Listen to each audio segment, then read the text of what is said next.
toi, Marc. OK. C'est ça. Donc, en nombre 2, qui est l'événement, la polémique de l'année. Les OK. Oui.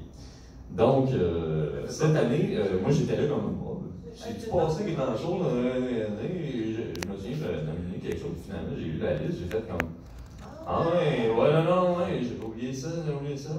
Premièrement, la Superconve 3. Qui n'a pas eu lieu d'ailleurs. Non, qui a eu lieu, je sais, non seulement je diffusais, mais c'est moi qui organisais le penchant québécois. Mais la 3, c'est celle qui avait lieu en même temps que Draconis. Non. C'est la 2 qui a participé. Non. Celle qui était. Celle qui était censée avoir lieu en cette fin de semaine, c'est la Superconve 4. Ah, d'accord. Ouais, et j'aurais dit, gang. Si vous vous demandez pourquoi vous avez personne qui participe au niveau québécois, ne cherchez pas plus loin. Faites une mini-recherche sur Google simplement et vous allez apercevoir qu'il y a quelque chose d'autre de l'autre bord de l'Atlantique. Et qu'il y a un événement jeu de rôle francophone. Les irréductibles gaulois dans toutes les facettes de la vie. On résiste aux Canadiens anglais, aux Américains. Français, quoi qu'on joue tout, on joue au jeu de rôle en anglais. On est traduit. Ensuite, deuxième nominé, celui-là que j'avais oublié parce que mon cerveau fait comme D&D, D&D 1, qui est sorti cette année. Comment ça se fait que certains l'ont oublié? Quand D&D 5e édition est sorti, ça a été la grosse affaire, ça a shaké l'affaire. Et là, Wizard of the Coast est en train de sortir sa prochaine édition. Je dois te dire une chose. Déjà. Présentement, ils se prennent, à mon avis, de la bonne façon, c'est-à-dire sortent en bêta et prennent le pouls des rôlistes. Maintenant, voyons voir si ils vont écouter les gens. À mon avis, il devrait peut-être appeler Christophe, parce que Christophe va leur dire allez voir du côté de Dungeon World, s'il vous plaît. Ça va peut-être vous aider. Bonne idée, de voir ce qui se fait dans le domaine autour. Mais jusqu'à date, l'approche, à mon avis, est super bonne. On verra où est-ce que ça va se terminer, tout ça. J'espère simplement que, parce que je sais qu'il y a eu des rumeurs là, comme quoi, ils veulent faire une édition définitive, ce qui voudrait dire que, ils feront jamais de genre D&D 7, entre guillemets, ou une affaire la même. Moi, je persiste que parfois, il faut laisser une édition derrière et passer à l'autre, mais on verra. Troisième nominé. nominé. L'argent à faire, ils vont y aller. C'est une base. Troisième nominé. L'image de R2Z dans Spelljammer. Pour ceux que je vois un sourcil qui se lève dans l'assistance et qui est Cécile. En fait, ça a été une certaine. Pour ceux qui ont ouvert le livre de Spelljammer ou juste qui ont tapé du Spelljammer dans Google, ça n'a pas été long que vous avez vu des gens se plaindre.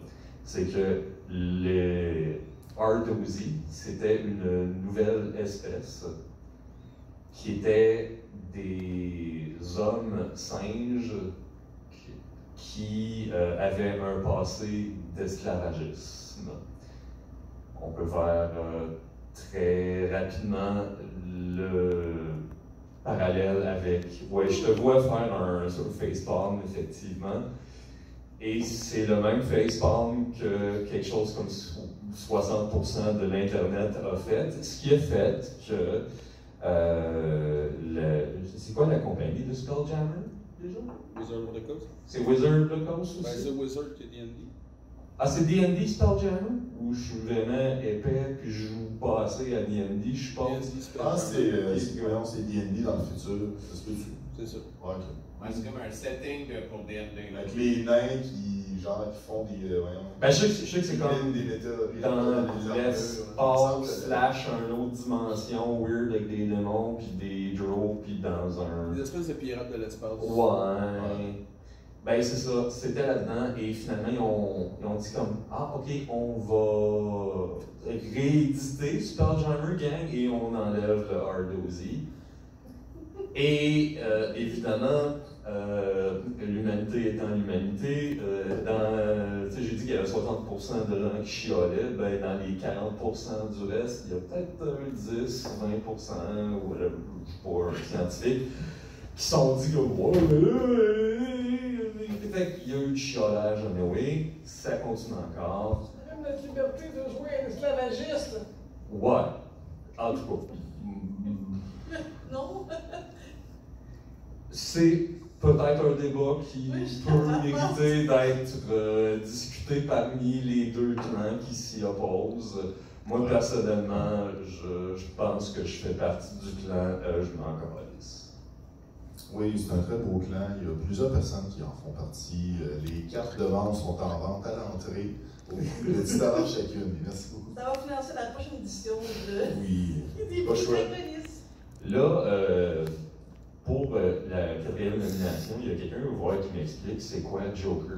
Oui, puis ça donne bien, on l'a dans la salle, alors... Parce que j'ai fait multiples de recherches et la seule affaire, c'est un film de DC, donc je suis sûr que c'est pas ça. Ah, vous attendez une réponse? Oui. Ben écoute, la question c'était, ouais, c'est quoi la polémique de l'année? Là, j'ai fait non, Joker. Il y en a eu trop. Ah, ok. Je rentre pas dans les polémiques. Ah, c'est ton droit de veto. Mon droit de veto. Ok. Non, parce que le veto, ça sous-entendrait C'est mon droit annuler de la... répondre. Voilà, le droit de ne pas répondre. Ah, ouais. Il y a quand même dans les votes personne qui a utilisé le droit de ne pas répondre. Moi, ce que j'aime, c'est que parmi nous trois, il n'y en a aucun de nous trois qui a fait comme ah, c'est un boomerang ou un miroir qui a fait. On a tous fait comme non, c'est sérieusement une polémique qu'on a fucking manqué. Il faut absolument qu'on regarde ça, gang. On n'est pas crédible Moi, comme je- podcast, pas en tout. Non, mais non, moi j'étais plus du genre comme. Tu sais, il m'a envoyé, genre, tu vas savoir qu'est-ce que j'ai répondu. Tu sais, tu vas voir mon Joker. Tu m'as dit ça, toi. Tu vas voir mon Joker, tu vas comprendre, un truc du genre. Genre, tu vas voir ma réponse, ouais, j'ai dû te dire, j'ai posé mon Joker sur l'une des questions.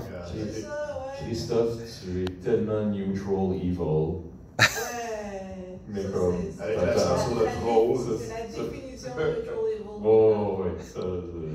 Solide. Neutral evil. Alors le prochain. Prochain nominé, le retour de TSR. Après combien d'années? Je sais pas, 400 TSR? Ben, je sais pas, il était parti en vacances ou dans le sud? Je veux dire, il était à la retraite? Ben, il était de retour cette année. La Joliette. Là, je le dis. Mais non, c'est la prochaine catégorie qui nous intéresse plus. C'est le retour de Draconis en présentiel. Prochain nominé. Nominé. La Nominé, nominé, c'est c'est alors. toutes les nominées. Ben, je pense que pour toutes les personnes qui attendaient ce moment avec impatience, alors c'est. Ça, ouais. C'est quand même un événement couru. On a fait la pub beaucoup pendant l'année, à chacun de nos podcasts. On le mentionnait dans nos parties, on le mentionnait au début dans nos podcasts. En tout cas, bref. Ça puis tout, mais bon. Oui, il y a Toon aussi, mais elle n'est pas venue à la Draconis finalement. Donnez généreusement à la fin en ce moment. Ouais, elle a sûrement faim, puis là, quand tu vas arriver, elle va miauler après toi, puis ça va être incroyable. On va clairement vouloir son 15e déjà. Puis